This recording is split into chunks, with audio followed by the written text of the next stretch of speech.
Hello everyone, স্যামসাংয়ের daily take নিউজে আপনাকে অনেক অনেক শুভেচ্ছা। আশা করছি আপনি বেশ ভালো রয়েছেন। গতকালকের টেক নিউজের শুরুতেই আপনাদের কাছে প্রশ্ন করেছিলাম কে কে গুগলের সমস্যা ফেস করছেন।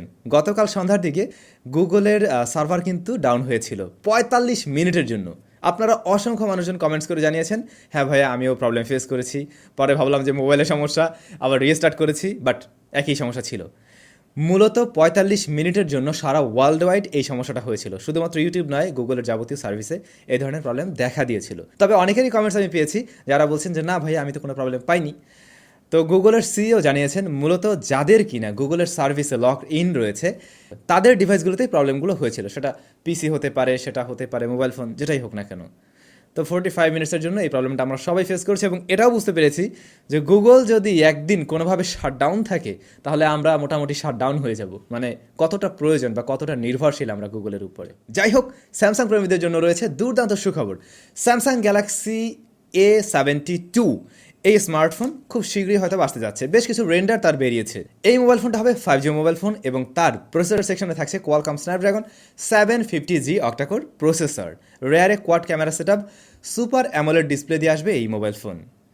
তো বলা যায় যে একটু কম দামের মধ্যে হয়তো আমরা স্যামসাংয়ের তরফ থেকে দারুণ একটা স্মার্টফোন পেয়ে যাব, 5G স্মার্টফোন। শুধু এই ফোনটাই নয়, স্যামসাং গ্যালাক্সি A52 এই স্মার্টফোন গিগ বেঞ্জে লিস্টেড হতে দেখা গিয়েছে এবং এই মোবাইল ফোনের প্রসেসর হিসেবে থাকছে স্ন্যাপড্রাগনের processor, Qualcomm Snapdragon 720G octa core processor, যেটা মিড রেঞ্জের মোটামুটি একটা ক্যাপেবল প্রসেসর অবশ্যই। এর রেয়ারেও কোয়াড ক্যামেরা সেটআপ এবং ডিসপ্লেতে সুপার অ্যামোলেড থাকছে। আর এই ফোনটাতে আমরা আপাত দৃষ্টিতে দেখতে পাচ্ছি 8GB র্যাম রয়েছে, তবে অবশ্যই লোয়ার ভ্যারিয়েন্ট থাকবে। এই মোবাইল ফোনের ডিসপ্লেতে হাই রিফ্রেশ রেট থাকবে কিনা এখনও জানা যায়নি। হয়তো এই মোবাইল ফোন আর এবছরের দিকটাতে আসবে না, ডিসেম্বরে পাওয়ার সম্ভাবনা নেই, তবে নেক্সট ইয়ারের প্রথম ভাগে হয়তো আমরা পেয়ে যাব। Finally Redmi K40 series, Redmi K30 অনেক মাতিয়েছে, এবারে রেডমি K40 সিরিজ আসতে যাচ্ছে। লাস্ট কয়েকদিন আগে থেকে আপনাদেরকে জানাচ্ছিলাম। তো রেডমি K40 সিরিজের K40 Pro এই যে স্মার্টফোন, তার লাইভ ফটো লিকেজ হয়েছে। এই মুহূর্তে আপনারা যে ছবিটি দেখতে পাচ্ছেন এটা হলো রেডমি K40 Proর ছবি, মানে এমনটাই বলা হচ্ছে। তবে এই লিকেজগুলো কিন্তু সত্যিও হয়ে যায়। এই যে মোবাইল ফোন, এর রেয়ারে আমরা দেখতে পাচ্ছি কোয়াড ক্যামেরা সেটআপ রয়েছে এবং এবারে কিন্তু পপ আপ সেলফি ক্যামেরা থাকছে না, থাকছে সিঙ্গেল 5 হোল। তো বলা যায় মোটামুটি এখনকার রেগুলার ফোনের ডিজাইনে চলে এসেছে। এর একটা বিশেষ বৈশিষ্ট্য ছিল পপ আপ, তবে অনেকেই পপ আপে ইন্টারেস্টেড না। তো তাদের হয়তো এবারে রেডমি K40 Pro ভালো লেগে যাবে। আশা করছি নেক্সট ইয়ারের প্রথম ভাগে এই স্মার্টফোন আমরা দেখতে পাবো। প্রিয় দর্শক, আমরা পরবর্তী টেকনোলজিতে যাব, তবে তার আগে একটা দারুণ জিনিসের আনবক্সিং করতে চাই। সুদূর বিলাত থেকে এই জিনিসটা আমাদের উদ্দেশ্যে, স্যামসাংয়ের উদ্দেশ্যে পাঠানো হয়েছিল, যার রিভিউ তো আমরা অবশ্যই দেবো। তবে আজকের এই টেক নিউজের মাঝে একটু আমরা আনবক্সিং করে দেখি আসলে এর মাঝে কী রয়েছে। তো এই বক্সটা আমাদের কাছে পৌঁছে দিয়েছে ফেডেক্স। যদিও এর উপরে আরেকটা পলি ছিল, সেটাকে আমি আগেই কেটে নিয়েছিলাম। এখন আমরা একটু এটাকে কাটতে পারি। তো এখানে আমরা এটাকে কেটে নিয়েছি, এবারে একটু খুলে দেখা যাক। ওয়াও, নিশ্চয়ই দেখতে পাচ্ছেন ভিতরে আরও একটি কালো বক্স রয়েছে। ওকে, এটাকে আমি এখান থেকে বের করে নিই। হ্যাঁ, এই হচ্ছে বক্স। এখানে লেখা রয়েছে মিনিস ফ্রম ডেস্ক মিনি। তো একটু খুলে দেখি আসলে ডেস্ক মিনির মাঝে কীটা রয়েছে। ওকে, একটা ফোম টাইপের জিনিস। তারপরে রয়েছে একটা ইউজার ম্যানুয়াল, অনেক কিছু লেখা রয়েছে এর সম্বন্ধে। এরপরে এই যে আসল জিনিস, এভাবেই তো ওঠার কথা। ইয়েস, এই হচ্ছে Ryzen 5 AMD। জানি না আপনারা কতটুকু কি বুঝতে পারছেন। এটা মূলত একটা মিনি পিসি। লাস্ট কিছুদিন আগে আমরা একটা মিনি পিসির ভিডিও করেছিলাম, ঠিক সেরকমই, বাট এটা আরও বেশ পাওয়ারফুল। Ryzen 5 প্রসেসর এখানে রয়েছে। আমরা এখানে র্যাম দেখতে পাচ্ছি, আর এখানে আরও বেশ কিছু জিনিসপত্র ইউজ করা যাবে, এসএসডি ব্যবহার করা যাবে, যদিও এসএসডি রয়েছে এখানে। তো আমরা সে বিষয়টা পরে দেখব। আর বক্সের সাথে হয়তোবা এর কেবল, চার্জার এই সমস্ত জিনিসই রয়েছে। ওকে, তো এর ব্যাপারে আপনারা কতটুকু ইন্টারেস্টেড অবশ্যই কমেন্টস করে জানান। আমরা খুব শীঘ্রই এর ফুল রিভিউ নিয়ে হাজির হয়ে যাচ্ছি। আর আপনাদের সকলের কাছে একটা রিকোয়েস্ট থাকবে, আমাদের যে আরও দুইটা চ্যানেল রয়েছে, উইথ স্যাম এবং স্যামজন DIY। একটাতে আমরা গ্যাজেট মেকিং করে দেখাই, আর একটা হলো আমার ব্লগিং চ্যানেল আর কি। তো এই দুটা চ্যানেল নিয়ে আমার আসলে প্রিপারেশন রয়েছে, হয়তো খুব শীঘ্রই এখানে ভিডিও টিডিও পাবেন। আপনাদের সাপোর্ট একটু দরকার, ওগুলোতে সাবস্ক্রাইবার খুবই কম। তো ভিডিও ডিসক্রিপশনে দুইটারই লিঙ্ক দেওয়া থাকলো, একটু যদি সাবস্ক্রাইব করে দেন তাহলে মানে ভিডিওগুলো দিলে আর কি একটু রিচ করবে। তো আপনাদের কাছে এই রিকোয়েস্টটা থাকলো, ভিডিও ডিসক্রিপশনে লিঙ্ক দেওয়া রয়েছে। এবারে রিয়েল ম্যাও আজকেই কিন্তু ওয়ার্ল্ডে ল্যান্ড করেছে। আপনারা জানেন আজকে 15 তারিখ এবং রিয়েল ম্যাও পৃথিবীতে এসেছে। তো তারা আসলে অতটা ক্লিয়ারিফাই করে নাই যে জিনিসটা কি। আপাতত দৃষ্টিতে দেখা যাচ্ছে যে এই জিনিসটা বাইরের থেকে এসেছে বা এলিয়েন টাইপের কিছু, এবং সে সুপার পাওয়ার তার মাঝে রয়েছে এবং সে মূলত এনিমির বিরুদ্ধে লড়াই করবে। তো এখানে যে পুতুলটা আমরা দেখতে পাচ্ছি, এই পুতুলের মাঝে বিভিন্ন সাইডে কী কী থাকছে সেই বিষয়গুলো উল্লেখ করা হয়েছে, যেমন সে কতটুকু শুনতে পারবে, তারপরে তার দৌড়ানোর ক্ষমতা কেমন, সে যে জুতাটা পড়ছে এটার ক্ষমতা কেমন, এই সমস্ত আরও অনেক কিছু। তো এর ব্যাপারে আমরা ইন ডিটেলসে খুব শীঘ্রই আরও অনেক কিছু জানতে পারবো বলে আশা করছি। গতকালকে টেক নিউজ আপনাদেরকে দেখিয়েছিলাম মি 11 প্রো সিরিজের স্মার্টফোনের ছবি। তো ওই ছবিটা দেখে অনেকে বলছেন ভালো লেগেছে, অনেকে বলছেন না ভালো লাগেনি। তো ধারণা করা হচ্ছিল এই স্মার্টফোনেই প্রথম কোন স্মার্টফোন হবে যেটাতে কিনা কোয়ালকম স্ন্যাপড্রাগন 888 এই প্রসেসরটা দেওয়া হবে।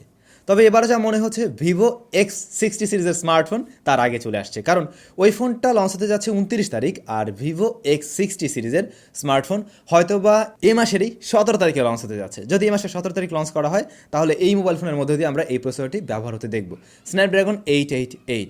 ভিভো X60 রেয়ার থাকবে ট্রিপল ক্যামেরা সেটআপ, এবং X60 প্রো যেটা তার রেয়ার থাকছে কোয়াড ক্যামেরা সেটআপ, এবং যথেষ্ট গুড লুকিংয়ের স্মার্টফোন হতে যাচ্ছে অবশ্যই। তবে এই ফোন তো বাংলাদেশে আসলে অফিসিয়ালভাবে আসে না, আর কবে আসবে তার ঠিক ঠিকানা নেই। তবে আনঅফিসিয়ালভাবে হয়তো বা এই স্মার্টফোন আসলেও আসতে পারে, যেহেতু এক্স সিরিজের ফোন বেশ ভালো কিছু অবশ্যই। আপনারা হয়তো সকলে জেনে গিয়েছেন স্যামসাং গ্যালাক্সি S21 সিরিজ আগামী মাসের অর্থাৎ জানুয়ারি মাসের 14 তারিখে লঞ্চ হতে যাচ্ছে। তো এবারের এই মোবাইল ফোনে যে ক্যামেরা ব্যবহার করা হবে তাতে নিশ্চয়ই ওয়াইড অ্যাঙ্গেল লেন্সটাও থাকবে, এবং স্যামসাং বলছে তাদের এবারের এই সিরিজের ওয়াইড অ্যাঙ্গেল লেন্সে বেশ কিছুটা পরিবর্তন আনা হবে, বা আগের চাইতে অনেক বেশি ইমপ্রুভমেন্ট পাওয়া যাবে।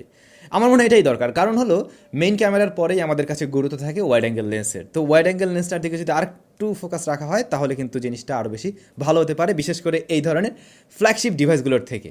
আজকে ইউরোপ মার্কেটে নোকিয়া 5.4 লঞ্চ করা হয়েছে, যেটা বলা যায় একটি বাজেট স্মার্টফোন বা বাজেট টু মিড রেঞ্জ এই ক্যাটাগরির স্মার্টফোন। মোবাইল ফোনটির ডিসপ্লেতে HD+ রেজুলেশনের IPS LCD প্যানেল থাকছে, এবং এর প্রসেসর স্ন্যাপড্রাগন 662। তো মনে করেছিলাম এখানে আরেকটু বেটার কিছু থাকবে। যাই হোক 662 মোটামুটি একটা প্রসেসর বলা যায়। আর এই মোবাইল ফোনের রেয়ারে 48 মেগাপিক্সেলের ক্যামেরা থাকছে, এবং ফ্রন্ট ফেসিং হিসেবে থাকছে 16 মেগাপিক্সেলের ক্যামেরা, 4000 মিলিঅ্যাম্পিয়ারের ব্যাটারি, 18 ওয়াটের চার্জার। তো ইউরোপ মার্কেটের বেস ভেরিয়েন্ট 464 যে দাম রাখা হয়েছে তা বাংলা টাকায় কনভার্ট করতে গেলে প্রায় 19,000 টাকা, আর ইন্ডিয়ার ক্ষেত্রে সেটা হয়তো বা 17,000 বা 18,000 RS। বাট বাংলাদেশ বা ইন্ডিয়াতে যদি এই ফোন লঞ্চ হয় তাহলে এরকম দামে অবশ্যই লঞ্চ হবে না, কারণ ওই দাম দিয়ে এই ফোন কেউ কিনবে না। ইউরোপ মার্কেটের জন্য একটু বেশি প্রাইস থাকে সবসময়। তো দেখা যাক বাংলাদেশ বা ইন্ডিয়াতে এই ফোন লঞ্চ হয় কি না। ওকে ভাই লোক, আজকের টেক নিউজ এখানেই খতম করে দিচ্ছি। তবে গত টেক নিউজ আপনাদের কাছে প্রশ্ন করেছিলাম বাংলাদেশে যতগুলো স্মার্টফোন 2020-এ লঞ্চ হয়েছে 10 থেকে 30,000 টাকা বাজেট সেগমেন্টে, এর মধ্যে কোন ফোনটা আপনার কাছে ওভার প্রাইসড মনে হয়। বিভিন্ন জন বিভিন্ন কমেন্টস করেছেন, আমি আজকে নাম বলতে চাই না, তাহলে চাকরি থাকবে না। অনেক ফোনেই ওভার প্রাইসড, এবং আপনারাও জানেন আমরাও জানি আসলেই অনেক ফোনেই ওভার প্রাইসে এসেছিলো।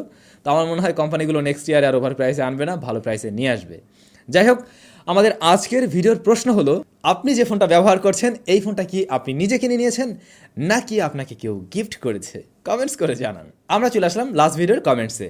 ইজিটেক ভাই, আন্ডার 27K এর ভিতর কোন ফোনটায় ভালো গেম খেলতে পারবো প্লিজ বলেন। ভাই 27,000 টাকা অবশ্যই। তো এখানে যদি আপনি মেনশন করে দিতেন অফিসিয়াল কিনবেন নাকি আনঅফিসিয়াল কিনবেন, সেক্ষেত্রে বলতে সুবিধা হতো। তবে আমি অফিসিয়ালভাবে আপনাকে সাজেস্ট করছি আপনি দেখতে পারেন পোকো X3, আপনি দেখতে পারেন রিয়েলমি 7 প্রো, আর মটোরোলার রিসেন্ট যে একটা ফোন লঞ্চ হলো মোটো Z9 প্লাস মেবি এরকম কিছু। তো এই 3টা ফোনের মধ্যে থেকে যে কোনো একটা আপনি দেখতে পারেন, সবকটাই ভালো হবে। অনিকা বিনতে উনি লিখেছেন প্রথমে আপনাকে অনেকে কলকাতার লাগে তাই সবাই এটা ভাবে। আমি মেয়ে বাট আমি টেক নিউজ দেখি, 15 থেকে 30K এর মধ্যে ভালো ফোন দেখান। আচ্ছা, এরকম বাজেট সেগমেন্টে আমরা অলরেডি 2টা ভিডিও তৈরি করেছি যেখানে 5টা ফোন রাখা হয়েছিল যে এই 5টা ভালো হবে এই বাজেটে, এবং 25 to 30-এর মধ্যে আরও 5টা ছিল। তো আপনি ওই ভিডিওগুলো একটু দেখে নিতে পারেন। আর আমি অনেকের কাছ থেকে কমেন্টস পেয়েছি আমাকে নাকি কলকাতা লাগে, মানে কলকাতার মানুষদের মতো লাগে। আমি জানি না কেন লাগে, এটা একটু কমেন্টস করে জানাবেন আমার কোন জিনিসগুলো কলকাতার মানুষের সাথে মিলে যায়। তবে আমি কিন্তু একদম পিওর বাংলাদেশি। জয় জয় ভাই স্যামসাং ডিআইওয়াই চ্যানেলটিতে রোজ ভিডিও দিন। ভাইয়া প্রত্যেক দিন ভিডিও দেওয়া সম্ভব না, আমি কীভাবে এত কিছু তৈরি করব, আর সময়ও নেই দুইটা চ্যানেল।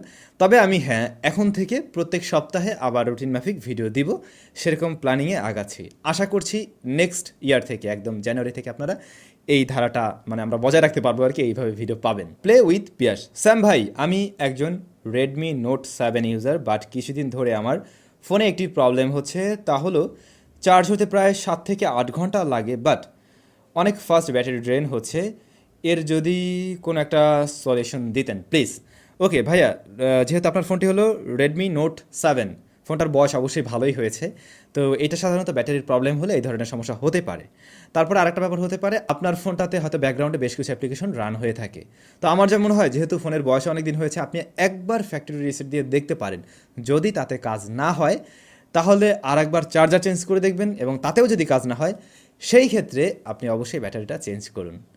আই হোপ আপনি এর সমাধান পেয়ে যাবেন। তো ভাই লোক, কমেন্টস করে জানান আমাদের আজকের এই আয়োজন আপনাদের কেমন লাগলো, আর ভালো লাগলে একটু লাইক করে দেবেন, শেয়ার করতে পারেন বন্ধুদের সাথে, কমেন্টস করে মতামত তো দিচ্ছেনই। দেখা হচ্ছে আবার নতুন কোনো ভিডিওতে।